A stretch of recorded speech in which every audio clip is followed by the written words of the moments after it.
जमिनीच्या रेकॉर्डमध्ये झालेली एक छोटीशी चूक कधीकधी खूप मोठी डोकेदुखी होऊन बसते, नाही का? मग विचार येतो की ही चूक दुरुस्त करायची तरी कशी? तर आज आपण नेमकं हेच पाहणार आहोत. जमिनीच्या रेकॉर्डमधला हा फेरफार नक्की असतो तरी काय, आणि जर त्यात काही चूक झालीच तर ती कशी सुधारायची? चला सविस्तरपणे समजून घेऊया. असं कधी झालंय का की बँकेचं सगळं कर्ज फेडलंय, पण 7/12वर अजूनही बँकेचं नाव तसंच आहे? किंवा वारस नोंदीमध्ये एखाद्याचं नाव चुकून राहून गेलंय? जर यापैकी काही आपल्यासोबत घडलं असेल तर हा विषय थेट आपल्यासाठीच आहे. कारण आज आपण हेच बघणार आहोत की एकदा मंजूर झालेला फेरफार रद्द कसा करायचा.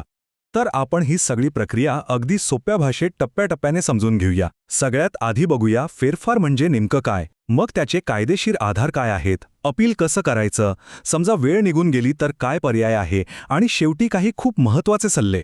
तर मग चला सुरुवात करूया.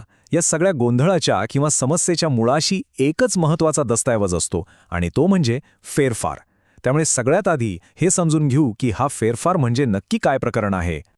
सोप्या भाषेत सांगायचं तर फेरफार म्हणजे गाव नमुना क्रमांक 6 हा एक ऑफिशियल कायदेशीर दस्तावेज आहे. आता होतं काय की जेव्हा कधी जमिनीच्या हक्कांमध्ये काही बदल होतो, म्हणजे समजा जमीन विकली किंवा वारसांची नावं लावली किंवा बँकेकडून कर्ज घेतलं, तर या प्रत्येक बदलाची सगळ्यात पहिली नोंद या फेरफारमध्येच केली जाते. आणि मग याच फेरफारच्या आधारावर आपला 7/12 उतारा अपडेट होतो. म्हणजे 7/12चा आधारच हा फेरफार आहे. आता एक गोष्ट अगदी पक्की लक्षात ठेवायची. जर फेरफारमध्येच काहीतरी चुकलं तर त्याचा सरळ सरळ अर्थ आहे की आपला 7/12 सुद्धा चुकीचाच बनणार.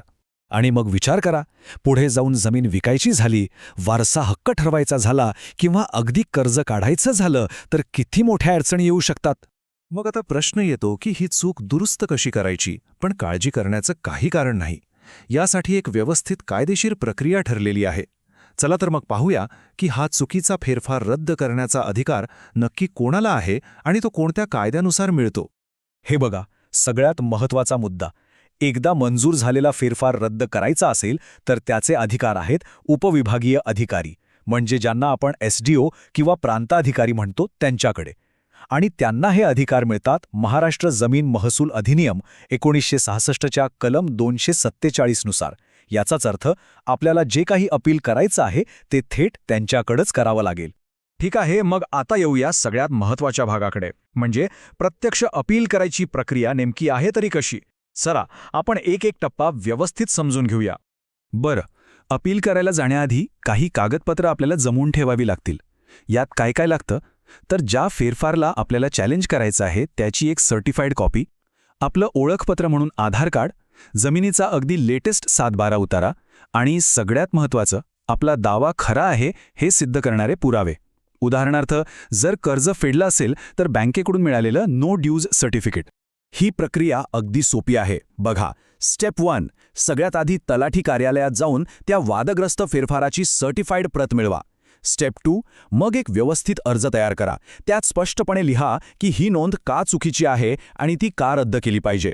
स्टेप 3, हा अर्ज आणि बाकीची सगळी कागदपत्र SDO ऑफिसमध्ये दाखल करा. स्टेप 4, यानंतर SDO कार्यालय दोन्ही पक्षांना सुनावणीसाठी एक तारीख देईल. स्टेप 5, सुनावणीमध्ये जर तुमची चूक किंवा झालेली फसवणूक सिद्ध झाली तर SDO तो फेरफार रद्द करण्याचा आदेश काढतील. आणि शेवटची स्टेप 6, तो आदेश घेऊन तलाठीकडे जमा करायचा. मग तलाठी त्या आदेशानुसार रेकॉर्डमध्ये योग्य तो बदल करतील. पण इथे एक खूप मोठा प्रश्न उभा राहतो. तो म्हणजे यासाठी काही वेळेची मर्यादा असते का, आणि समजा अपील करायला उशीर झाला तर काय? हो, तर यासाठी एक ठरलेली मुदत असते. चला आता बघूया की ती मुदत किती आहे, आणि जर ती निघून गेली तर आपल्याकडे काय पर्याय उरतो. हे बघा, कायदा काय सांगतो. जर मूळ आदेश तहसीलदारांसारख्या म्हणजे जिल्हाधिकाऱ्यांपेक्षा खालच्या दर्जाच्या अधिकाऱ्यांनी दिला असेल तर आपल्याला 60 दिवसांच्या आत अपील करावं लागतं. पण जर तो आदेश स्वतः जिल्हाधिकारी किंवा त्यांच्यापेक्षा मोठ्या अधिकाऱ्याने दिला असेल तर आपल्याला 90 दिवसांची मुदत मिळते. त्यामुळे ही मुदत पाळणं खूप गरजेचं आहे. पण समजा काही कारणाने ही मुदत टळून गेली तरीही एक मार्ग आहे. महाराष्ट्र जमीन महसूल अधिनियमामध्येच कलम 251 नुसार एक तरतूद आहे. आपण विलंब माफीचा अर्ज दाखल करू शकतो. पण यात एक अट आहे. आपल्याला उशीर का झाला याचं अगदी ठोस आणि पटण्यासारखं कारण द्यावं लागेल. जर आपलं कारण अधिकाऱ्यांना योग्य वाटलं तर आणि तरच ते आपलं अपील ऐकून घेतील. चला, आता आपण जवळजवळ शेवटच्या टप्प्यात आलो आहोत. आता आपण काही असे महत्त्वाचे मुद्दे बघूया जे या संपूर्ण प्रक्रियेत आपल्याला खूप मदत करतील. हे नक्की लक्षात ठेवा.